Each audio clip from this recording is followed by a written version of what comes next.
Boa noite.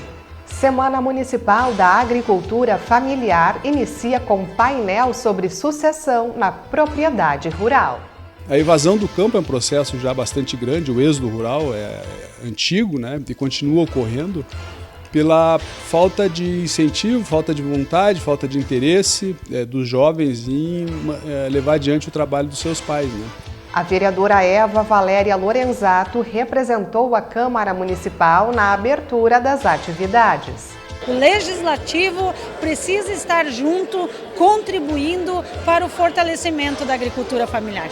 Ex-governador Eduardo Leite palestra em reunião almoço da ACISA.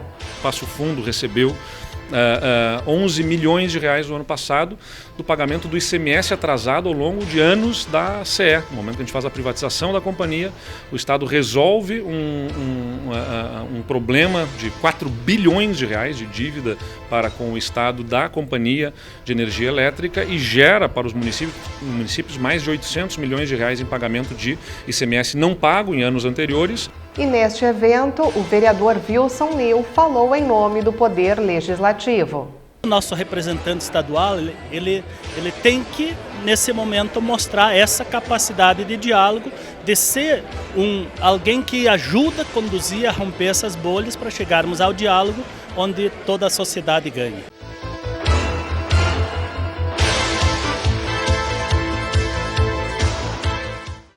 Nesta segunda-feira foi comemorado o Dia Internacional da Agricultura Familiar. A data marcou também o início de uma semana repleta de atividades voltadas ao fortalecimento do setor. A lei que instituiu a Semana Municipal da Agricultura Familiar é de autoria da vereadora Eva Valéria Lorenzato. Um projeto que foi protocolado no ano passado, após muito diálogo com as famílias do campo. E com a graça de Deus foi aprovada a Lei 5.588 de 2021, por unanimidade dos vereadores e das vereadoras que estavam presentes na sessão de aprovação da lei. Então, fazer aqui também um reconhecimento e um agradecimento à Câmara de Vereadores de Passo Fundo, a todas as vereadoras e vereadores que foram favoráveis e reconheceram a importância da agricultura familiar. Nós precisamos estar juntos. O Legislativo precisa estar junto, contribuindo para o fortalecimento da agricultura familiar. A abertura desta Semana Municipal aconteceu no Sindicato dos Trabalhadores Rurais e contou com a presença de autoridades e, claro, dos agricultores. A união das entidades, da Secretaria, do Sindicato, das entidades que fazem parte, né, desse suporte da agricultura familiar, nós conseguimos hoje dar início a essa semana. Uma semana que será de reflexão, de muita conversa, de muita comemoração também, né, porque o Sindicato dos Trabalhadores fará 60 anos, está fazendo 60 anos. Então, hoje é o início, o primeiro encontro de muitos que virão, para que a gente reflita, que a gente consiga motivar também as famílias do interior e principalmente chamar a atenção da importância que o agricultor familiar principalmente tem, né, na formação da sociedade e que leva o alimento, né, para as mesas das pessoas. Então nós estamos muito contentes por fazermos parte, né, desse trabalho. A Secretaria ela serve como uma ferramenta, como um suporte junto às famílias do interior. Então nós estamos com alguns projetos, algumas políticas voltadas para isso, principalmente para manter o homem no campo, gerar emprego e renda e principalmente levar aquela qualidade de vida, né, que a gente busca tanto e não é diferente também para as pessoas que moram no interior. E este foi justamente o tema abordado logo na abertura das atividades com o professor João Inácio do Canto. O painel trouxe reflexões sobre o processo de sucessão familiar na propriedade rural. Penso que seja um tema muito desafiador, né, porque ele é muito complexo, envolve a gestão de vários segmentos da gestão pública, de órgãos da iniciativa privada, cooperativas, e principalmente impacta na vida do produtor rural, que é a pessoa que produz o alimento que vai para a nossa mesa. tanto no planeta inteiro, nos outros países, como no Brasil, no estado do Rio Grande do Sul, Passo Fundo, basicamente a nossa alimentação ela vem com origem da pequena propriedade rural, né, dos pequenos produtores rurais. E o que hoje está acontecendo? A evasão do campo é um processo já bastante grande, o êxodo rural é antigo, né, e continua ocorrendo pela falta de incentivo, falta de vontade, falta de interesse dos jovens em levar adiante o trabalho dos seus pais, né? Então, o que eu venho tratar hoje é a respeito do cenário, né? Desse cenário da agricultura familiar, da importância que ele representa para toda a sociedade global, inclusive, e como que nós poderíamos e podemos, né, através de algumas ações, reduzir esse fenômeno que está prejudicando a vida no campo, né? A questão de trabalhar e amadurecer as famílias e os seus sucessores nesse processo, na compreensão desse processo e o apoio dos segmentos gestores, que são elementos de pesquisa, de extensão, que fazem chegar o conhecimento no campo para transformar e da própria iniciativa privada, da gestão pública, para fazer chegar o conhecimento no campo, as tecnologias, as oportunidades, para transformar aquela propriedade rural numa propriedade com grande eficiência econômica. Mas não é só isso que faz com que a pessoa fique no campo. Além da eficiência econômica, que isso eu penso que seja fundamental, ninguém quer herdar dívida, né? Tu quer herdar algum negócio que tenha perspectiva futura de ampliação, mas principalmente a questão de se sentir pleno, de se sentir feliz no campo, na sua origem. E isso é uma coisa que tem que ser trabalhada junto às famílias. Tem que ser trabalhado, porque muitas vezes a criança, o adolescente, não tem essa percepção que a gente que já tem mais idade, que é mais maduro, sabe, que conhece melhor. E muitas vezes essa relação de pais e filhos acabam não contemplando esse aspecto, de fazer uma projeção para os seus filhos de como poderá ser talvez a vida num futuro distante daquela origem, que é uma vida tranquila, uma vida bonita, uma vida prazerosa. O que hoje está acontecendo é uma mudança de titularidade da terra de pequeno produtor para grandes produtores, que é um processo que acontece nos Estados Unidos. Eu apresentei inclusive um pequeno resumo dos últimos 100 anos com relação à produção leiteira. Os americanos gostam muito de números e de fazer a avaliação estatística, né? Então, por que não tomá-los como exemplo para reflexão? A produção continua aumentando, certo? Continua aumentando. O que está mudando é o perfil do produtor. O perfil do produtor pequeno ele está se tornando, aos poucos, né, médio e grande. E no futuro, como nos Estados Unidos já acontece, ficarão apenas os maiores produtores. Qual é o detalhe que eu julgo que seja bastante importante nós refletirmos e pensarmos, né? Por eu ser coronel da Brigada Veterinário e ter trabalhado 35 anos na Brigada Militar e acompanhado a questão da segurança pública nos centros urbanos, né? É a questão social, né? Porque nós temos assim um dos pilares do desenvolvimento rural sustentável é justamente a questão econômica, quer dizer, a propriedade rural ela tem que ter eficiência econômica, ela tem que ter tecnologia para isso. A questão ambiental, ou seja, preservacionista, preservar os recursos naturais, tanto quanto a questão econômica é importante. E temos um terceiro aspecto, que é o aspecto social, que é produzir alimento com responsabilidade para a alimentação do planeta, porque hoje não tem mais fronteira. O que se produz aqui em Passo Fundo, daqui a pouco está na Europa, está na Ásia, né? Então, a produção de alimentos com segurança alimentar, com procedência, é uma coisa importante. O aspecto do emprego, da empregabilidade, da colocação das pessoas que vão ser aquelas pessoas que vão trabalhar no campo. E a mão de obra familiar representa, em números, uma quantidade expressiva de pessoas, né? E que daqui a pouco estão abandonando o campo e acabam, infelizmente, não na maioria dos casos, mas infelizmente acontece uma marginalização nos centros urbanos. E a vereadora Eva Valéria Lorenzato também aproveitou a oportunidade para destacar a importância do setor atualmente. Conforme ela, 70% dos alimentos são produzidos pela agricultura familiar e mais da metade teve a participação das mulheres. Em pesquisa da ONU, e que nos mostra que 54% da produção da agricultura familiar, e quando a gente fala agricultura familiar, nós estamos falando do leite, do feijão, da batata doce, da batata, hortifruti granjeiro, são aqueles produtos que chegam na mesa do consumidor e que nós precisamos para mantermos a nossa nutrição ideal, né? Mantermos a nossa saúde. 54% dos alimentos da agricultura familiar são produzidos pelas mulheres, pelos jovens. Então você veja a importância que a agricultura familiar tem no nosso município, no Brasil e no mundo.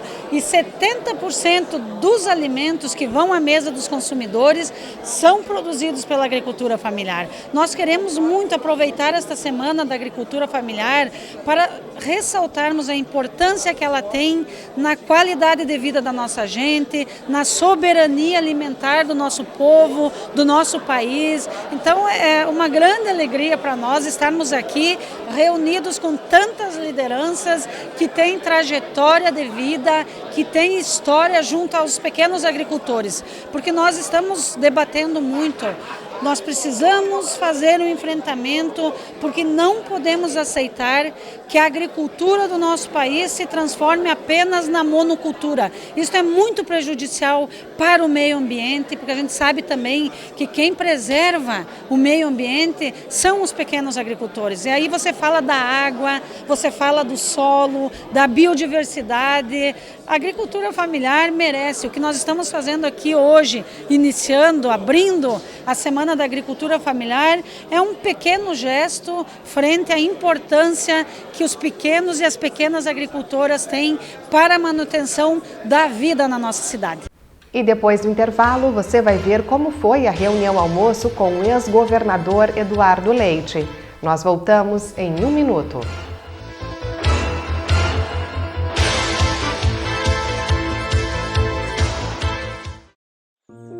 O Primaves abriga animais silvestres, vítimas de maus tratos ou acidentes naturais. Estes animais não têm condições de voltar à natureza. O desafio da sua conservação e bem-estar é diário. Visite o Primaves e viva um encontro direto com a fauna que ele abriga.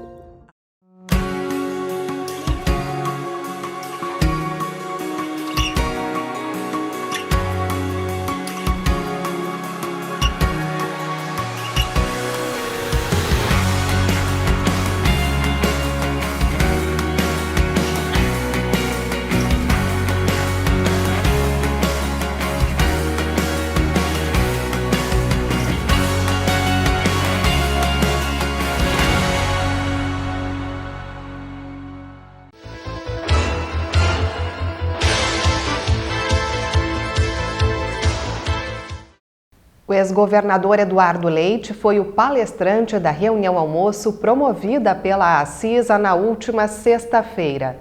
Com o tema Um Só Rio Grande, mais resultados e menos conflitos no estado mais polarizado do Brasil, o político falou para empresários e autoridades regionais. Em 50 anos que se passaram, o estado, em 42 anos, gastou mais do que arrecadava. Então, em apenas 8 anos, o estado teve as suas contas no azul, gastou menos do que arrecadava e, consequentemente, teve capacidade de investimentos com seus recursos próprios. Desde 2009, o estado fechava as contas no vermelho. Depois de 12 anos, portanto, em 2021, a gente consegue virar esse jogo. Com apoio na Assembleia Legislativa, a gente consegue aprovar medidas de reestruturação, mas é muito importante que o estado mantenha a disciplina com as contas. Não porque ter contas equilibradas seja um fim em si mesmo, mas é que é fundamental ter contas organizadas para poder cuidar melhor das pessoas. E é com o Estado, com as contas organizadas, que a gente consegue fazer os investimentos que eu já mencionei aqui, que a gente consegue reduzir impostos, como foram reduzidos os impostos no Estado, conseguimos fazer um programa de transferência de renda para as famílias de mais baixa renda, conseguimos aumentar o recurso para o custeio nos hospitais. É com as contas organizadas que a gente consegue fazer esses investimentos. Então tem que, de um lado, manter essa disciplina e o cuidado para que o Estado nunca mais volte a atrasar pagamentos como atrasava, e de outro lado, termos os projetos estratégicos para a recuperação de todo o passivo que se acumulou. Ficou uma série de demandas reprimidas, né? Na infraestrutura, na educação, na saúde, por décadas de faltas de investimentos. Então, todo investimento agora feito para o Estado tem que ser feito de uma forma muito estratégica, muito bem planejada, pensada para que seja realmente transformador da vida de todos os gaúchos em todas as regiões. O ex-governador também pontuou como as ações do seu governo foram feitas e o seu parecer sobre a polarização envolvendo o estado do Rio Grande do Sul comparado ao cenário nacional. Além do que fizemos, acho que é importante salientar o como fizemos, né? A característica do nosso governo, nesse momento político, tão polarizado, de ataques de uns aos outros, enquanto alguns ficam buscando culpados para os problemas, nós buscamos soluções. Essa é a grande diferença, né? A gente tem que reconhecer na pluralidade da nossa sociedade, na diversidade dos pensamentos, de orientação política, ideológica, de crenças religiosas, de tantas diferenças que a característica do nosso povo, que quem pensa diferente da gente não é um inimigo a ser exterminado. A gente precisa respeitar as posições, ganhar na base dos argumentos. E acho que é histórica do nosso DNA. O DNA do gaúcho está formado pelas tantas lutas que nós tivemos na nossa história. O povo gaúcho foi forjado na divergência, no enfrentamento, no questionamento, no conflito. Mas esses conflitos eles têm uma arena própria para acontecer. É no campo das ideias, é no plenário, no debate, não num ataque de desqualificação de um de outro. Então a gente conseguiu, nesse ambiente político difícil, que foi em boa parte responsável por, ao longo da história, atrasar tomadas de decisões que deveriam ter sido tomadas lá atrás, né, de reformas, de reorganização da máquina pública, e que geraram as dificuldades, portanto, que deixar de fazer essas reformas geraram as dificuldades que nós experimentamos no presente. Nesse ambiente político conflagrado, a gente consegue botar a bola no chão, no centro, discutir os problemas, enfrentar essas dificuldades, resolver os problemas mais crônicos e assim voltar a pagar contas em dia, pagar as dívidas de governos anteriores.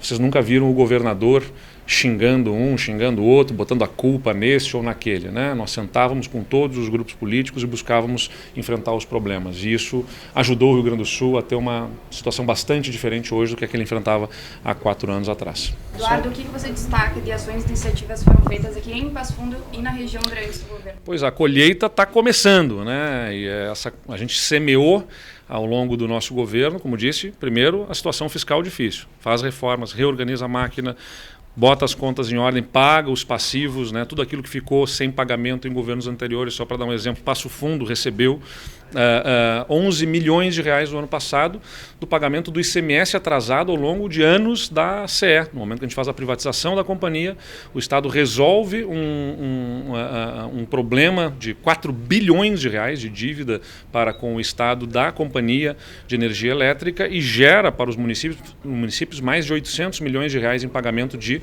ICMS não pago em anos anteriores. Para o município de Passo Fundo gera 11 milhões de reais, como na área da saúde gera também, certamente, mais de 10 milhões de reais de pagamentos passivos do que o Estado tinha que pagar para o município e não estava pagando em anos anteriores, em governos anteriores. Então a gente resolve tudo isso, que já gera uma capacidade de investimento maior para os municípios. E começamos a organizar projetos importantes e estruturantes. Só nos hospitais de Passo Fundo, né, como eu falei, Hospital de Clínicas, Hospital São Vicente de Paulo, Hospital Beneficente, que tem um nome... Dr. César Santos, tem um hospital de olhos. Só os hospitais de Passo Fundo, se eu botar mais o hospital de Carazinho também, que tem mais 2 milhões de reais, na região aqui, mas só nos hospitais de Passo Fundo são 26 milhões de reais de investimento para a qualificação de espaços, reformas, equipamentos novos na área da saúde.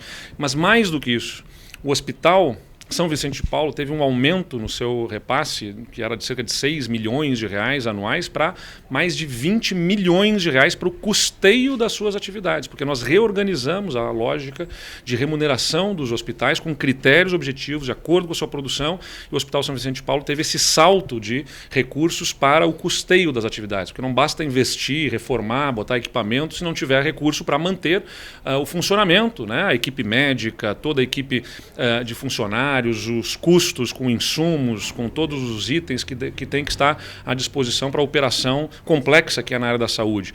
Para dizer um exemplo, né, temos as terceiras pistas de Carazinho, a Não Me Toque, de agora Tio Hugo, Passo Fundo, que estão acontecendo, os investimentos que são feitos na parceria com o município. O Estado repassou recursos para fazer a pavimentação da estrada que liga até o distrito de Bom Recreio.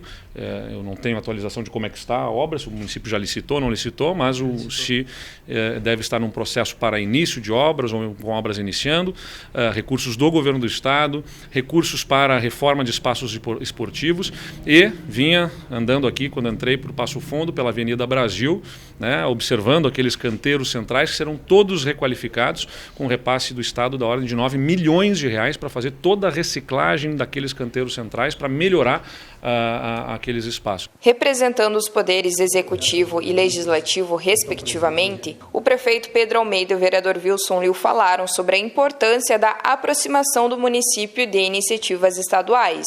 Estamos nos aproximando aí da campanha eleitoral, nesse período de pré-campanha, e é muito bom saber as iniciativas, os planos, né, dos candidatos, principalmente naquilo que se refere à nossa cidade. Nós vamos procurar ouvir aqui quais são as ambições, as ideias do governador em relação ao Passo Fundo também, né?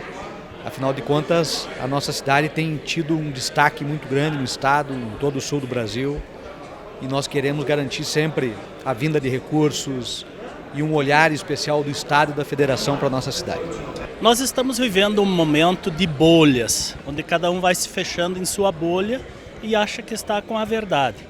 E nós buscar essa aproximação quebra essas bolhas para nós colocar o cidadão e a cidadã em primeiro lugar, os municípios em primeiro lugar, que é onde a vida acontece. E aí o nosso representante estadual, ele tem que, nesse momento, mostrar essa capacidade de diálogo, de ser alguém que ajuda a conduzir, a romper essas bolhas para chegarmos ao diálogo onde toda a sociedade ganha. O caminho do diálogo hoje é a grande solução.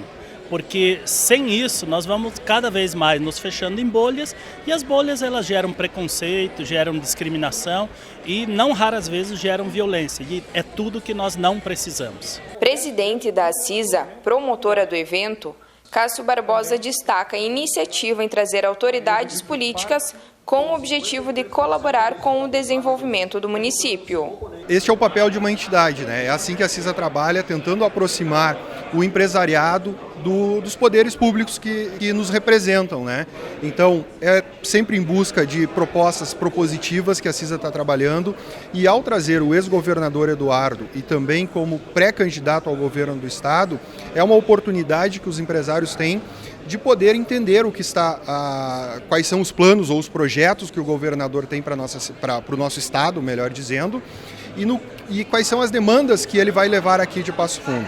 Então esse é um papel que a gente entende sendo fundamental para a CISA, e também uma oportunidade para os empresários de Passo Fundo e da região ter esse contato com esses candidatos.